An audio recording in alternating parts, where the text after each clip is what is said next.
Welcome everybody. Welcome at this seminar on corporate due diligence organized by Raoul Wallenberg Institute. I'm Radu Mares. I work at the Institute and I'm specialized in business and human rights. I'll be the moderator today and also introduce the panelists. This webinar is the second in a series of 3 webinars dedicated to the EU legislation. In the first webinar, we discussed the momentum behind this EU initiative, and that video recording is available online. In this webinar, we look at precedents of mandatory human rights due diligence in some EU member states. France adopted in 2017 its pioneering duty of vigilance law, followed in 2019 by Netherlands, and there have been other legislative processes in other European states, notably Switzerland and now in Germany. The laws and experience accumulated so far could serve as a source of inspiration for the EU as it plans to adopt an instrument for all 27 member states. Today, we try to unpack these previous or ongoing legislative developments by asking several main questions. What are the main parameters of these due diligence laws? What have been the most controversial design choices? What is the level of corporate compliance and implementation so far? And finally, with these due diligence laws enhance the protection of affected right holders further down the supply chain. It's my great pleasure to introduce the 4 distinguished panelists for today. Regarding the French law, we have Lucy Chatelain. She's an advocacy and litigation officer at Sherpa. You might know that Sherpa is an organization founded in 2001 with the mission to protect and defend victims of economic crimes by drawing on the power of the law. Previously, Lucy has worked with the UN Special Rapporteur on the situation of human rights defenders, and she has also worked in the arbitration team of a law firm in Paris. Regarding the Dutch law, we have Dr. Joseph Wilde-Ramsing. He's a senior researcher at SOMO in Netherlands, which he joined back in 2005. SOMO stands for the Center for Research on Multinational Corporations, a knowledge center on multinationals established back in 1973.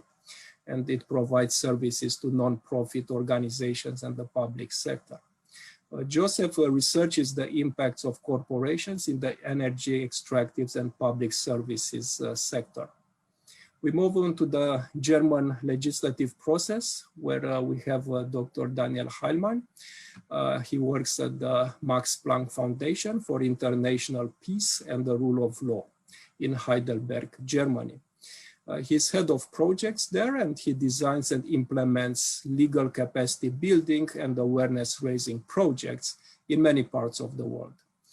His research and advocacy interests focus on business and human rights, anti-corruption, good governance, and the rule of law. Finally, going back to the French law and its impacts in global commodity chains, we have Dr. Almut Schilling-Wackerflor. She works at Osnabrück University in Germany. And her research covers human rights in different settings, including the extractive industries and agribusiness in Latin America. She will draw on her recent empirical research on global commodity chains and their impacts in Brazil and Bolivia, and in particular, the early effects of the French duty of vigilance in practice. As the format for today's webinar, we invited the panelists to prepare 8 minutes presentations. We have thus received around 20 minutes for questions and answers. We invite our audience to use the questions and answers, the questions and answer functions, not the chat, and send us their questions, and then I will relay them to the panelists. So with this introduction being done, it's a great pleasure to welcome Lucy to bring us up to speed with the French law, the duty of vigilance law from 2017. Please, Lucy. Thank you. Thank you very much for the the invitation. It's a real pleasure to be here today with such a great panel. Because I have a short time to present the French law on the duty of vigilance, its early application, and some lessons to be learned for other legislation, I would like to concentrate on a couple of points that are key for Sherpa, but also for the other civil society organizations that advocated for the adoption of the law. My first point is that the objective of the law was not mandatory human rights due diligence per se, but corporate accountability. The objective when civil society started to advocate for the duty of vigilance back in 2013 was to address the impunity of parent and lead companies when human rights and environmental abuses occur in their corporate group and value chains. And this difference is crucial even more today that MHRDD has become a key notion in the ongoing discussion at the European level. And why is that? HRDD as a soft law concept is often seen as a process, which internal processes as a company has to put in place to identify risk and prevent violation in its value chains. So it's still largely viewed and thought by companies based on existing corporate tools such as risk mapping, codes of conduct, contractual clauses, and so on. The objective of the French duty of vigilance law was different. It was a response to a legal question linked to the main legal obstacles faced by victims of corporate abuses. How do we change civil and at the time criminal law in order to be able to hold parent or lead companies liable for those violations occurring along this value chain that they have influence over, that they benefit from, that they should have knowledge of, or that they have the ability to prevent. And one of the answers at the time came from the notion of duty of vigilance in French civil liability law, which could be compared to the duty of care in common law jurisdictions. The idea was to create a specific statutory corporate duty of vigilance in matters of human rights and environmental abuses that would expressly go beyond the corporate veil and apply not only to the company's activities, but also to the activities of its subsidiaries, suppliers, and subcontractors. At the end, the legislation has been watered down as the result of a political compromise in 2017. The final text provides that companies have to adopt, publish, and effectively implement a vigilance plan, which has led some commentators, companies, lawyers to describe the law as a compliance or MHRDD exercise. But some of the essential initial elements still remain, in particular the notion of vigilance in civil liability, but also the requirements that the measures be adequate and effectively implemented, subject to judicial review as well, and the express reference to civil liability. So a failure to respect its duty of vigilance triggers the company's civil liability, and the company can be ordered by a judge to take certain measures under penalty or to compensate for the damage that respect for its obligation could have prevented. The second point is that this dilution of the original idea of the duty of vigilance still has an impact today when we see that the first cases are being litigated in court. So far, 4 court cases have been brought, 2 against Total, 1 on climate change and 1 regarding an oil extraction and pipeline project in Uganda and Tanzania. 1 case against EDF on the impact on indigenous people's rights of a wind farm project in Mexico, and 1 against Casino with respect to allegations of deforestation and human rights abuses in its beef supply chains in Brazil and Colombia.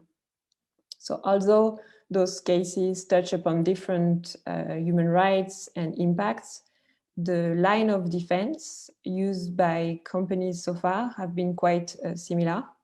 So they argue that they have published a vigilance plan, that they have HRDD processes in place, that the duty of vigilance is not an obligation of results, but only an obligation to take some steps, and that they should not be liable for violations resulting from the activities of others, including subsidiaries or suppliers in the supply chain.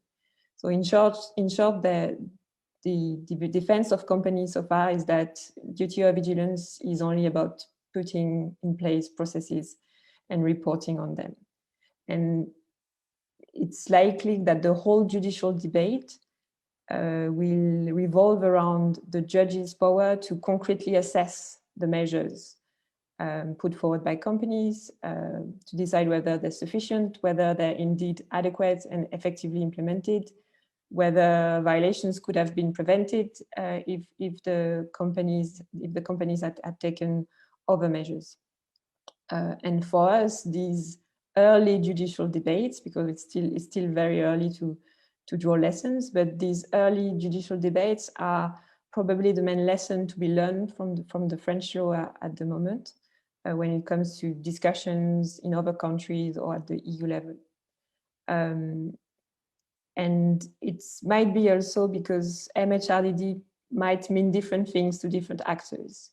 We see today that certain companies have publicly declared that they are in favor of MHRDD, but they define this as an obligation to put in place risk management processes and take steps to prevent violations, as opposed to a general duty of care or duty of vigilance requirements.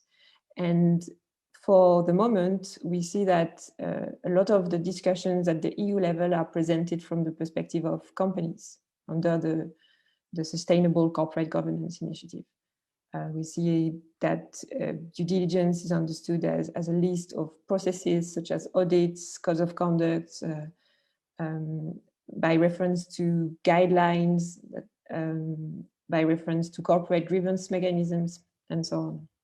So legally, we think that this does not go necessarily in the right direction if we want the legislation to be effective, and that the priority should be to address the lack of legal accountability of parent and lead company. And for this, it might be necessary to go beyond MHRDD and to some extent beyond the French provisions through a specific liability regimes for parent or lead companies in global supply chains.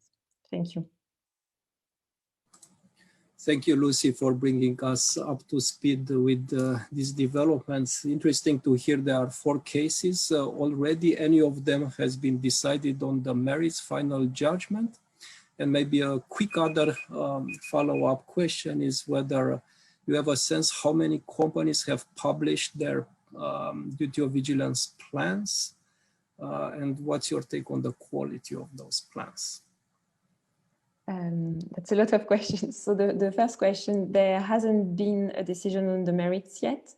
There's been 3 judicial decisions at the moment, but only on the question of jurisdiction, internal jurisdiction, whether civil courts or commercial courts are competent to hear a case based on the duty of vigilance. And at the moment, the court decisions are divided on the issues, so we're waiting for a decision by the French Supreme Court, the Cour de Cassation,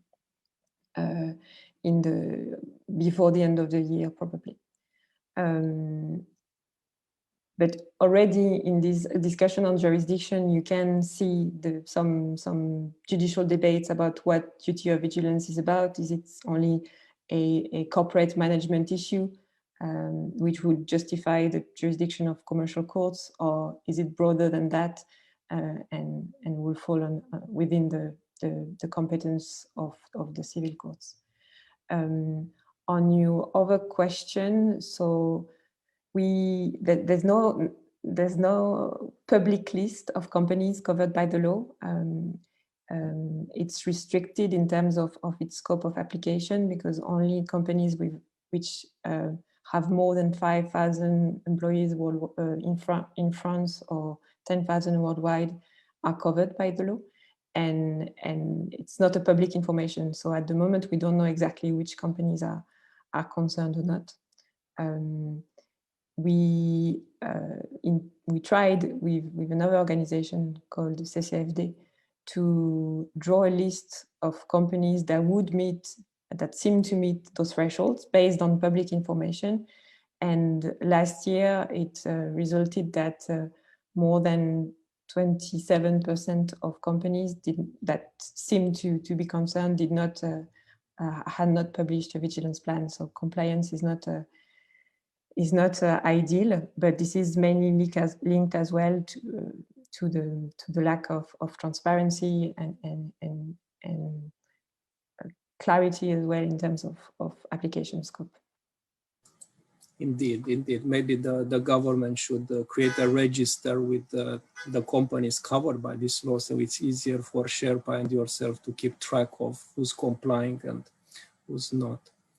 Excellent. Thank you so much, Lucy. Let's move now to Joseph and hear what is happening in Netherlands. Please, Joseph. Yes, thanks so much, Radu, and thanks to the Institute for the invitation today, and to all of you for tuning in to listen in. I will also begin, like Lucy did, my presentation with just a few minutes of, a bit of a disclaimer about the, sorry, let me set this down. A bit of a out and about this weekend? How many unmasked faces? Disclaimer about the Dutch law, and there's even more a disclaimer to be placed here than Lucy did with the French law, because the Dutch law, the Dutch child labor law, has not actually even gone into force yet. So there are many details even about the law that we don't know yet. The practical implementation or some of the ins and outs and the effects of it, we of course don't know. But I would like to just spend a few minutes and talk to you about some of the contours of the law, because I think they are indeed quite interesting in this, as Radu mentioned in the introduction, a bit of the trend within Europe towards more mandatory forms of corporate accountability and due diligence in this case. And I think there are certainly some lessons to be learned from the Dutch child labor due diligence law. And in fact, these lessons are now being incorporated into what is another process, a legislative process around a broader due diligence, mandatory due diligence law in the Netherlands, not just focused on child labor, but covering all aspects of corporate impacts on human rights and the environment. But today I'll just focus on the Dutch child labor law because it is in focus here. So very broadly, I would say that the Dutch law, the child labor law, requires companies selling goods and services to Dutch consumers to identify and prevent child labor in the supply chains. So you hear a couple of interesting things here already. One thing that distinguishes this law from some of the other processes going on in Europe right now is that it uses consumer law as the primary basis, and with the idea of protecting Dutch consumers in a way from being exposed to products or services that have child labor in it. That's the basic idea behind the law.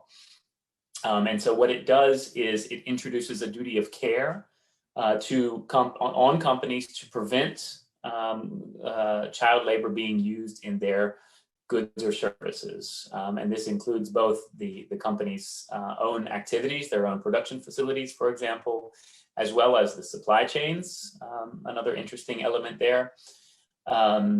What it also does is, interestingly, it applies not only to Dutch companies, let's say, but to all companies, regardless of where they are based around the world, that are selling products or services on the Dutch market. So it, in that sense, has a very wide scope of application, or is intended to, at least, if you look at the types of companies that are fall under the law.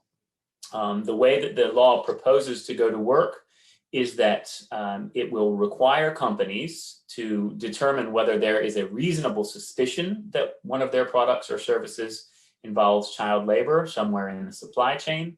And if that suspicion exists, that the company is then required to develop and implement an action plan, a due diligence plan, or a vigilance plan, I guess as it would be in the French context.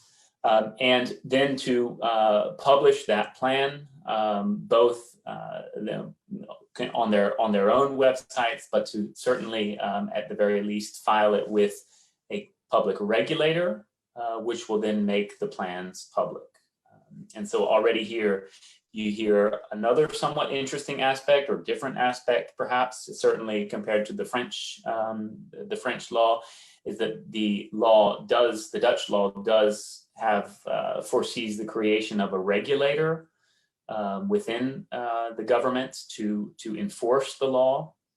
And in fact, that is what the law perceives to be the primary implementation mechanism of the law, that you have the appointment of a regulator that can both on its own do investigations of companies that it believes should be doing these due diligence plans, and that may not be.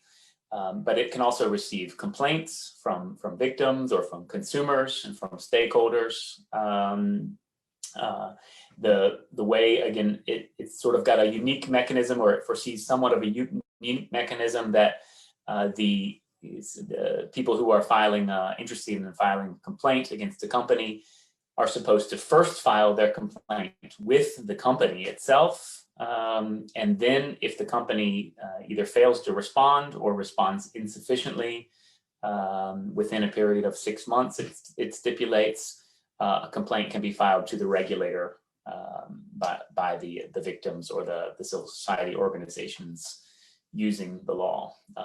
In just a second, I will discuss sort of our take, society's take on many of these elements, because as you might imagine, as Lucy said, in France, civil society's perspectives and civil society's proposals for some of these elements ended up getting watered down and getting changed in the process of the law.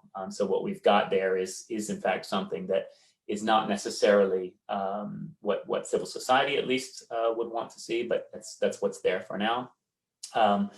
One more interesting element of the law is that it is, as far as I knew, one of the first to include an element of criminal liability for companies who repeatedly or egregiously fail to meet the expectations under the law. And so in addition to the almost somewhat symbolic liability regime that it exists under the regulator through consumer law, almost an administrative type of liability, it also includes a criminal liability regime that has quite significant penalties for violators, and that includes things like very significant fines up to 1 million euros, as well as criminal jail time, basically for the responsible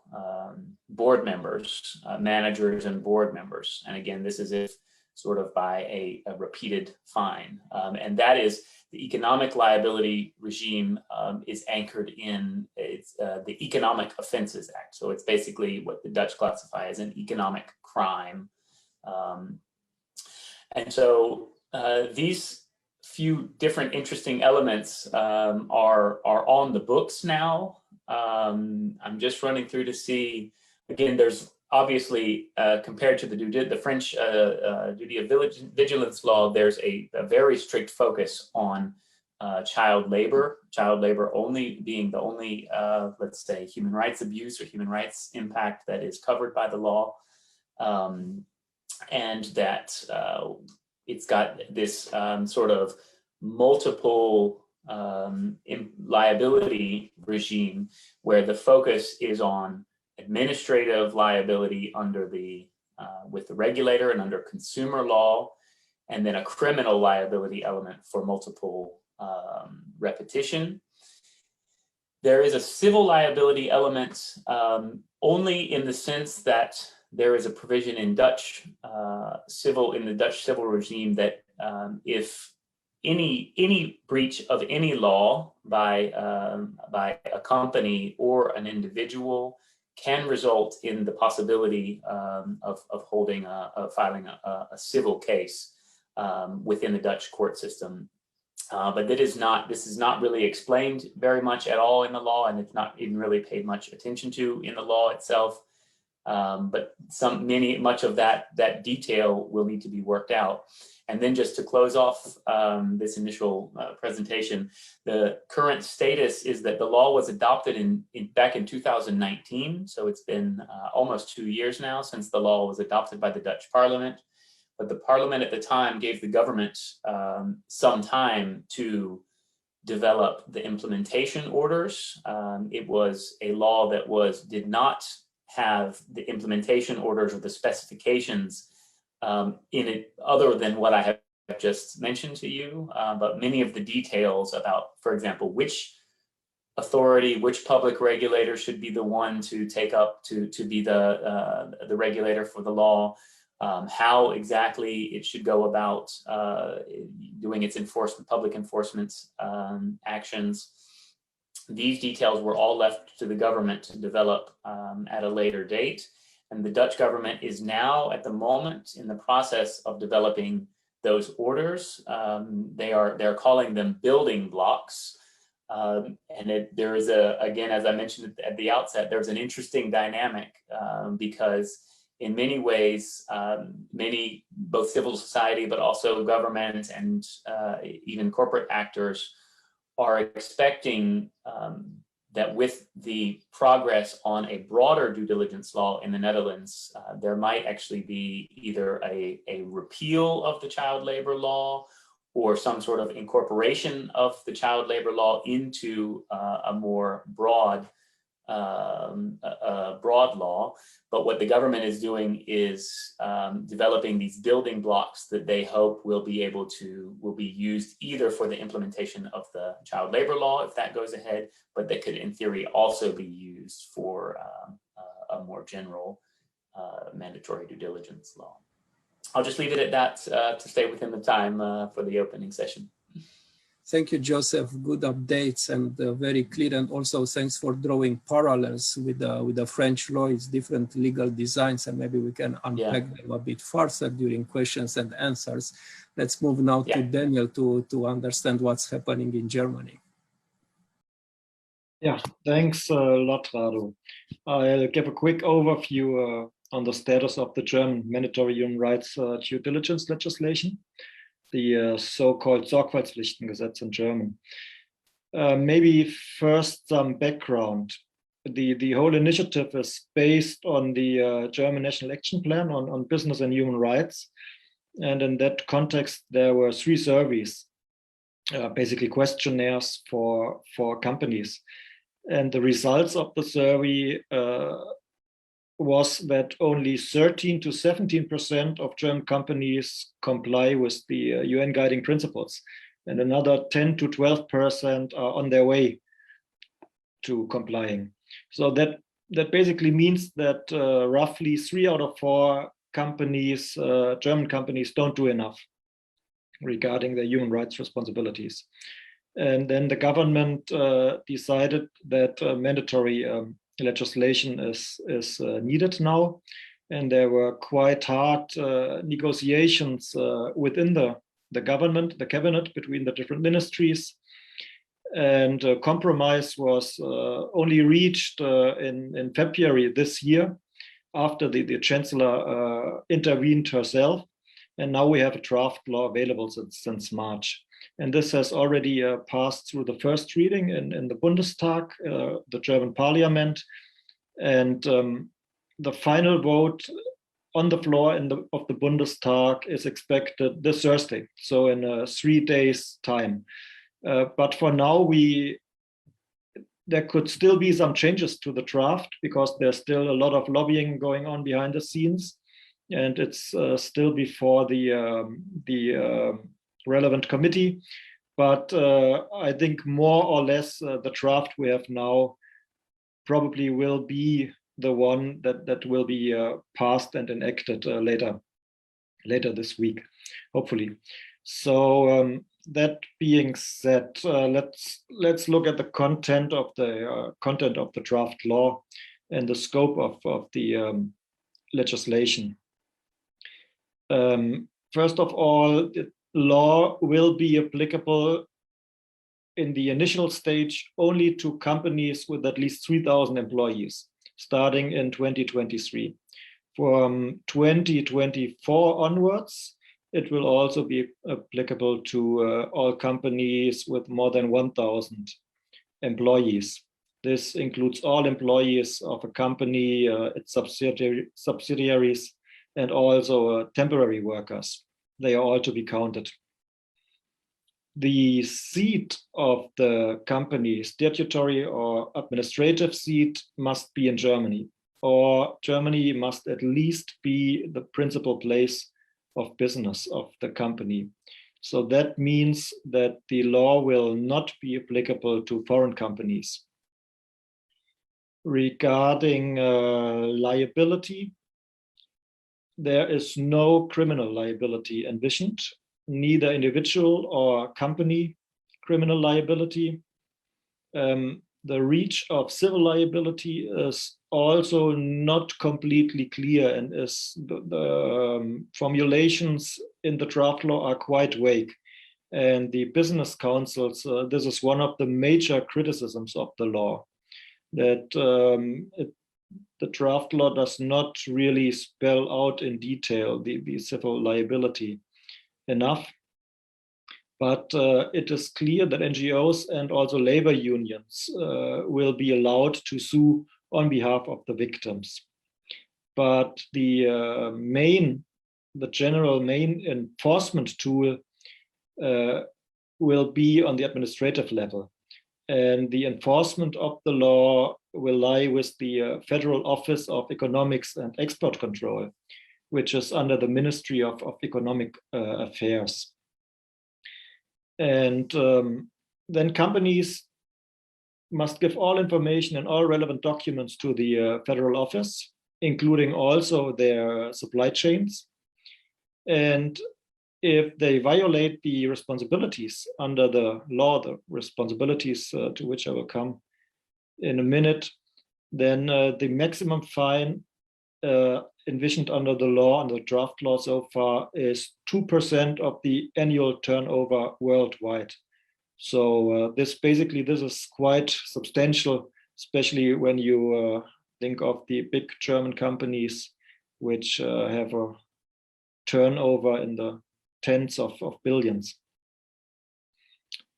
And also there can be an exclusion from public procurement for up to 3 years in case of violation of the human rights responsibilities.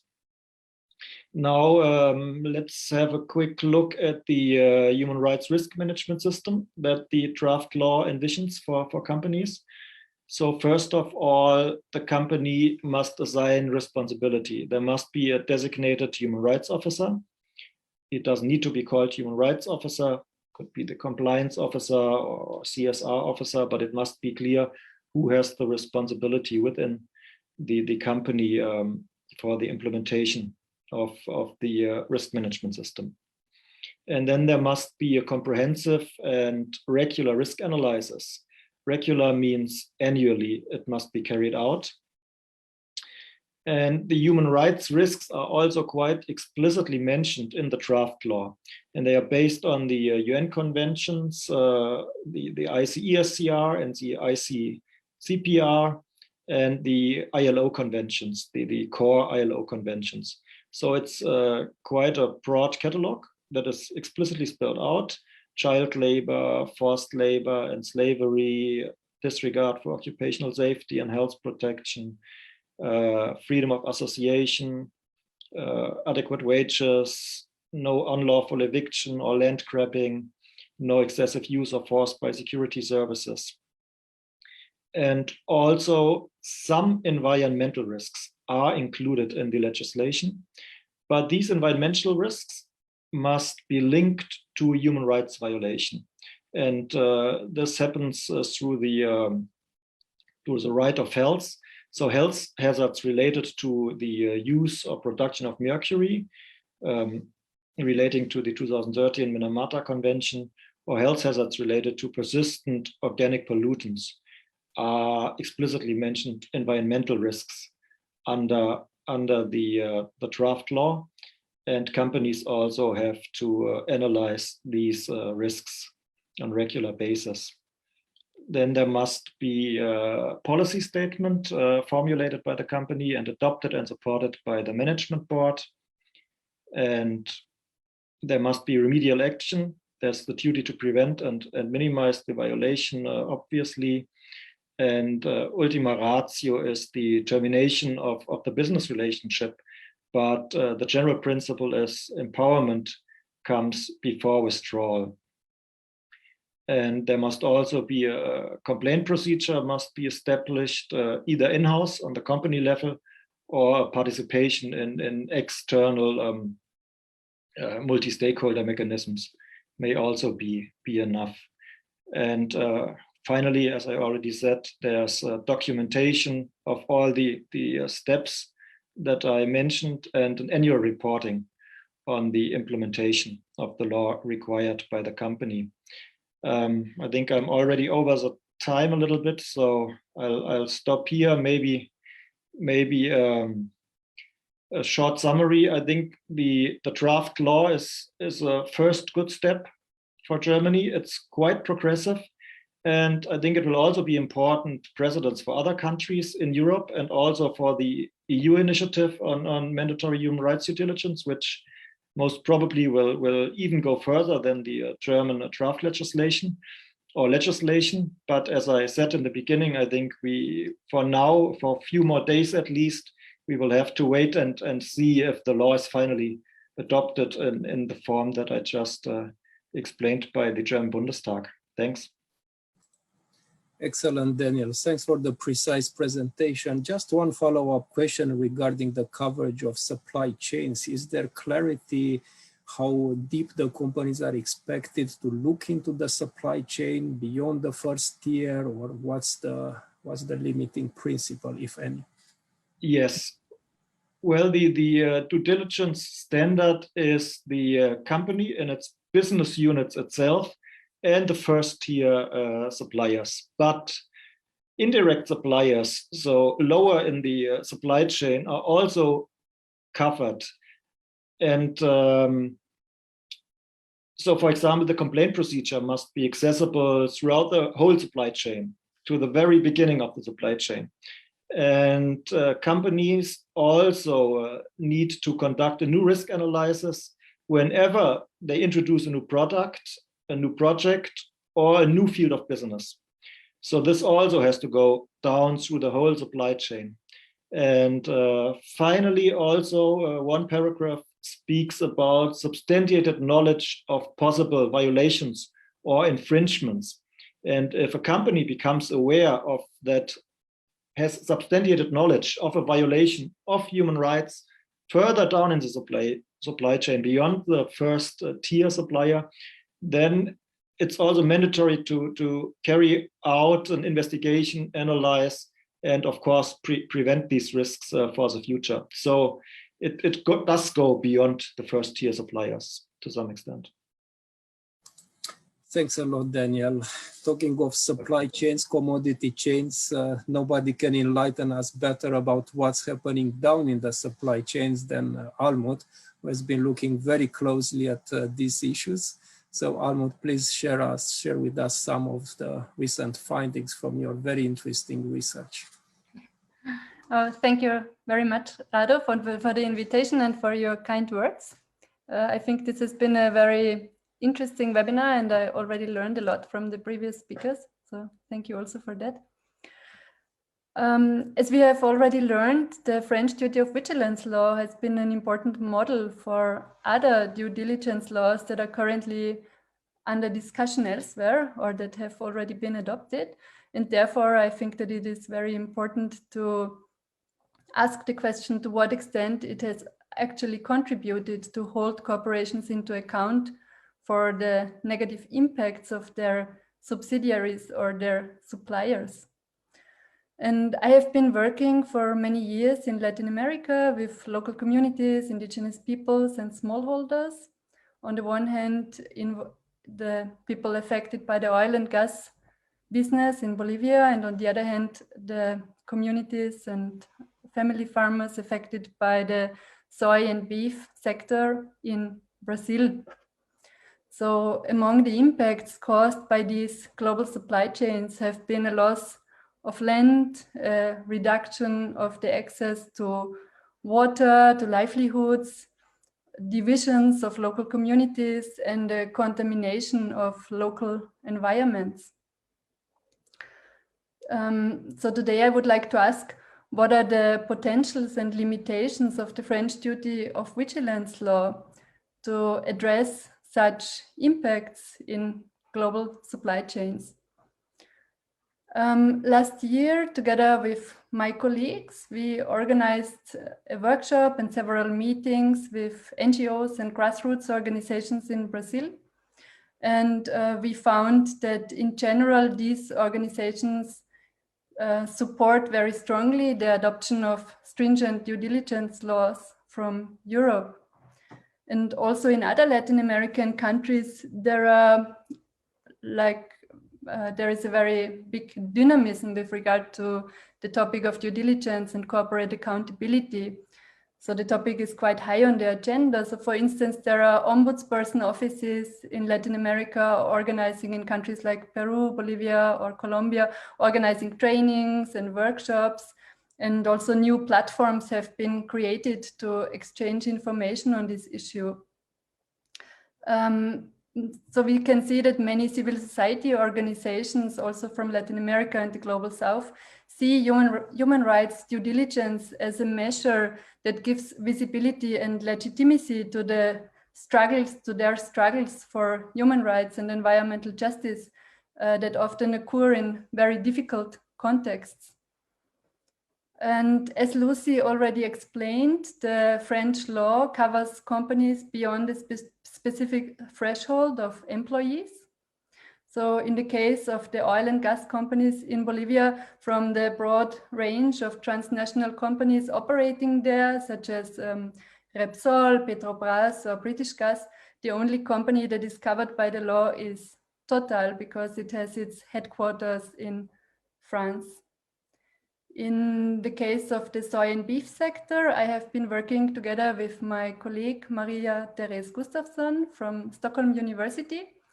And we have looked a bit more closely, a bit more into the detail of the practices of the 10 large companies headquartered in France that are involved in the beef and soy sector from Brazil.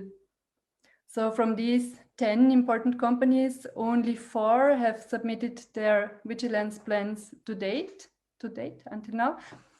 And in at least 2 other countries, it has been unclear or contested whether the companies are subject to the law or not. So this means that there is a risk that some companies with very little or no environmental or human rights commitments might be excluded from the coverage of due diligence laws. And this observation sheds light on the need to upscale stringent due diligence policies, or in the words of Lucy, corporate accountability laws maybe, to the EU level, and to the, even better, to the global level, to create a level playing field among companies. Now the French law has 2 main elements. One is about the implementation of due diligence systems by companies and the yearly reporting about these systems in their vigilance plans. And the other important element is the legal liability of companies for negative impacts that could have been avoided. And I would like to say just a few words about both of these elements. In the case of the UK Modern Slavery Act, recent studies show that reporting obligations without any sanctions or legal liability have not been effective to steer company behavior. And in our own research, we saw similar shortcomings of transparency and reporting in the French case.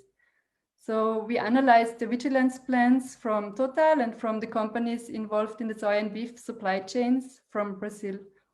And in a nutshell, we found first that many reports, many of these vigilance plans are quite superficial, and they do not or almost do not talk about specific places and operations. So for instance, there was no, in Total's vigilance plans, there was no information about Bolivia and no reference to indigenous peoples, even though Total in Bolivia works in indigenous territories, and their processes of free, prior and informed consent have been very important, and also the question of how the company takes their own norms and procedures of indigenous peoples into account or not. Then second, companies often report about like all of their voluntary activities that they carry out, providing information about the number of self-assessments that they did, the audits, the number of complaints that have been submitted to the grievance mechanisms, but often without revealing like meaningful information about the content of these measures. So the question is, what can we really learn from such like very general information that doesn't disclose many important details? And with this regard, I think that it is important to ask how more insightful and consequential reports could look like. Then third, the companies often report on activities that might look good on paper, but it is important to know much more about how they are actually implemented and with what consequences.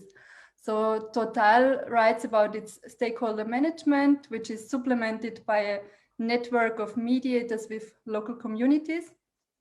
And in my field research in Bolivia, I learned that the work of Total's mediators have been very strongly criticized by local communities, who argued that these people often contributed to divisions and conflicts between leaders or between communities. And then fourth, in the case of the companies involved in the soy and beef sector, they all prioritized in their vigilance plans these sectors, the soy and the beef sector from Brazil, mainly because of the risk of deforestation, which, as we all know, is very important for global climate governance. However, none of these reports mentioned and discussed more in detail the specific problems that local communities are facing, like the loss of land, the loss of water, the contamination that they suffer because of the pesticides, for instance. So all of this has not been discussed. And moreover, these groups of rights holders from Latin America have not really been involved in the due diligence systems of the companies. So the companies don't talk like about participatory processes together with such groups of local stakeholders from Brazil or from Bolivia, from Latin America or the global South, in order to take them into, or take their perspectives into account in their risk assessment procedures or when evaluating their mitigation and prevention measures.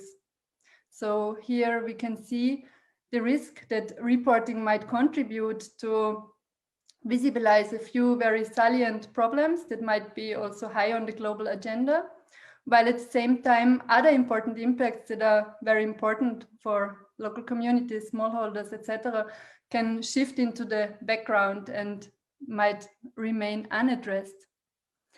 Now, with regard to the second element, legal liability, we see that this option has opened up some opportunities for influencing company behavior.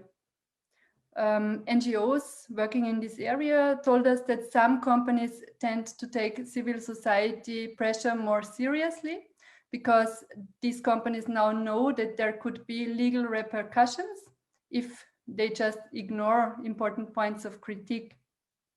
However, we also know from previous experiences with tort action claims, for instance, that there are many hurdles for the claimants to win complex transnational cases, such as the burden of proof, which now in the French, according to the French law, is on the side of the victims.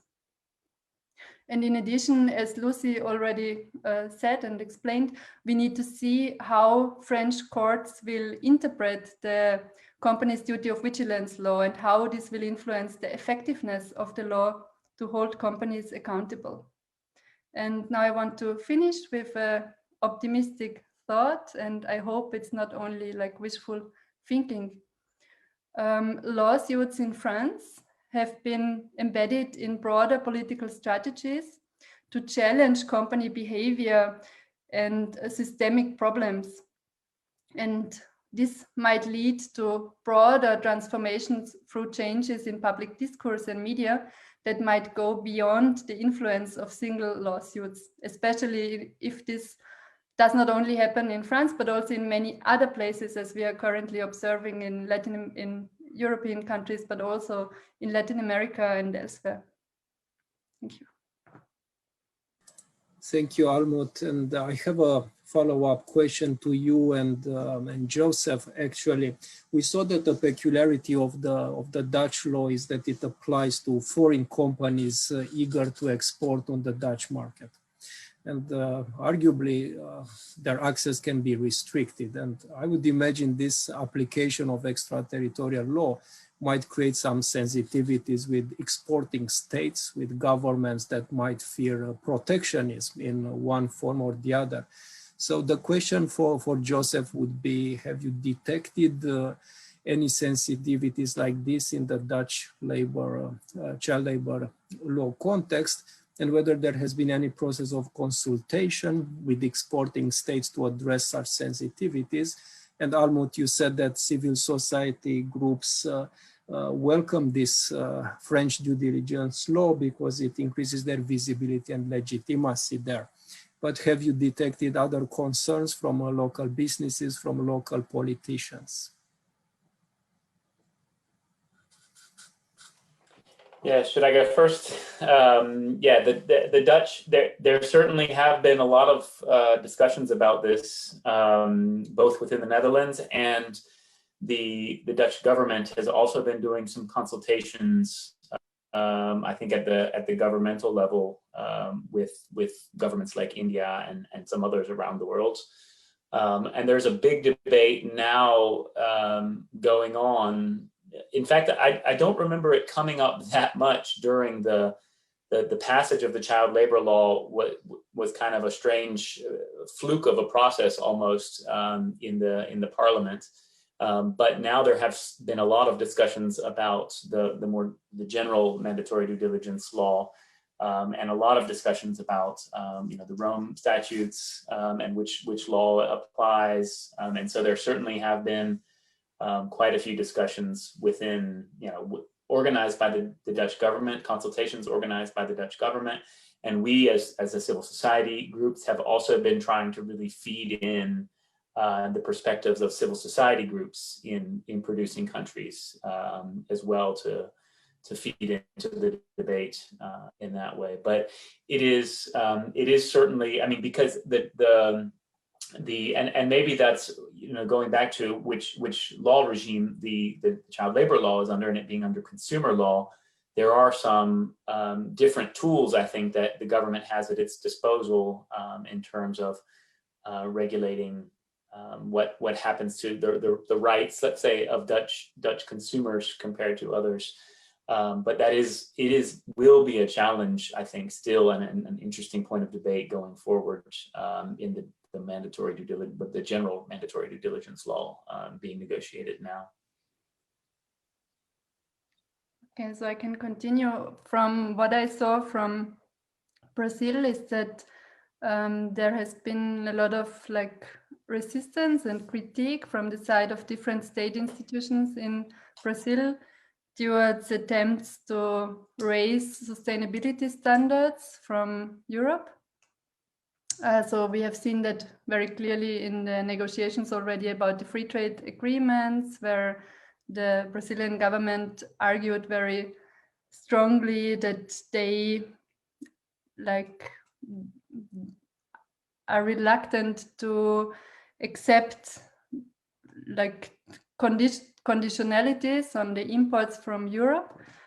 And they, some of the state actors that I interviewed in Brazil, from the Ministry of the Agriculture, for instance, they also saw this as a kind of neo-colonial imposition, asking Brazilian producers to comply with so many different environmental and human rights standards. And I heard the same arguments again when debating about new public policies, about due diligence and corporate accountability. Yeah, so there has been like a lot of critique from what I heard from different Brazilian state institutions towards such attempts from Europe. But it depends also, because in Brazil there are also some state institutions that strongly support such laws. Like, for instance, in Brazil we have the important institution of the Ministério Público, the public prosecutor, who is working a lot in favor of increasing human rights and environmental standards, and who is starting to cooperate more with such initiatives, like from the side of civil society, but also from the state in Europe. Yeah, and then it's also interesting to see like how the businesses respond to such initiatives, because there is also some kind of division, which is quite interesting, because before we saw that there is like a very clear alliance between the large agribusiness actors and with the Brazilian government under President Bolsonaro. And now we see that there are already like, there's a division in the business sectors, that there are some parts who want to comply with higher sustainability standards because they see it as a way to continue to work with the European markets, and to start to somehow also criticize the government sometimes, and arguing that we need such standards and that Brazil needs to show that it complies with important agreements. But on the other hand, there are many businesses who are still reluctant and who don't want like more oversight and more supervision, and who also criticize like who takes the costs and the benefits of such initiatives, because they saw before with certification initiatives, for instance, that very often the ones who profit more are in the global north, while they have to take the costs for the adaptation. So there are some issues there that are interesting to see. But it will not be totally easy, and there's not a total support like from state institutions, obviously, and from the businesses also, divided views. Thank you both. Indeed, this broad coverage on exporting companies trying to access the EU markets, it's also visible in the draft from the EU Parliament, so the issue probably will resurface there. I would have a question for Lucy and for Daniel regarding the dangers of superficial compliance. Lucy, you started your presentation by emphasizing this, and my question for you both would be, what do you find like the silver bullet? What is perhaps the most important thing to keep in mind to prevent due diligence from becoming an exercise in symbolic compliance? That's a very good question, and I agree that it's, as I mentioned in my presentation, it's a crucial aspect for civil society, because we know that due diligence can be a double-edged sword somehow. We see that as if it's mandatory, it could constitute a new legal requirement, and that relates to the whole supply chain of companies, where a new and innovative legal requirements. But on the other hand, it can be seen as a defense as well against liability by companies if it's too superficial. In the French law, the concepts that seem important to prevent that are the requirements that the vigilance measures be effectively implemented, adequate to identify risk and prevent violations, and that this is subject to judicial review. And we think that this role, which is entrusted to the judge, is crucial, because we hope that the the judge, the tribunals, will be able to assess whether a measure is just a formalistic way to comply with the legal requirements, or if it's actually effective in identifying a risk and preventing the realization of the risk. For us, these specific requirements and the judicial review are key. Yeah, well, maybe to I think enforcement obviously is key. And speaking of the German draft law that will probably become law very soon, I mean, there's different aspects that are quite promising, I would say. For example, there's quite a heavy fine for violations of the law, up to 2% of the annual turnover worldwide. So this is quite a heavy fine. In extreme case, of course, that would only be, I guess. And then we also have the litigation, the option of litigation. Also, as I said, this is not really clearly spelled out in the law how it will happen and how much it will go beyond the options that victims of human rights violations already have under the regular torts law and so on under German law. But NGOs and also labor unions will have the chance to sue on behalf of the victims. So this is enforcement is key, and I think it's important that it goes beyond the mere reporting obligations that we already have on so many levels. So it must be more than reporting, and action is necessary, and companies really have to act responsibly regarding human rights. Yes. Thank you. Indeed, enforcement will be crucial. States have to do their parts, not only adopt the law, but then monitor and enforce it. And maybe we should just point an excellent report, a reference guide that Lucy's organization, Sherpa, has published in 2019, very detailed in terms of what makes a good vigilance plan, issues of consultation with stakeholders, with unions, and so on. So the devil is in the detail, obviously, so lots to keep an eye on. With this, I would want to thank you all, our panelists, for your insights, for taking the time and these excellent presentations, and to the audience for joining us today. We hope also to see you in the next webinar in the middle of June. You can register on the same website.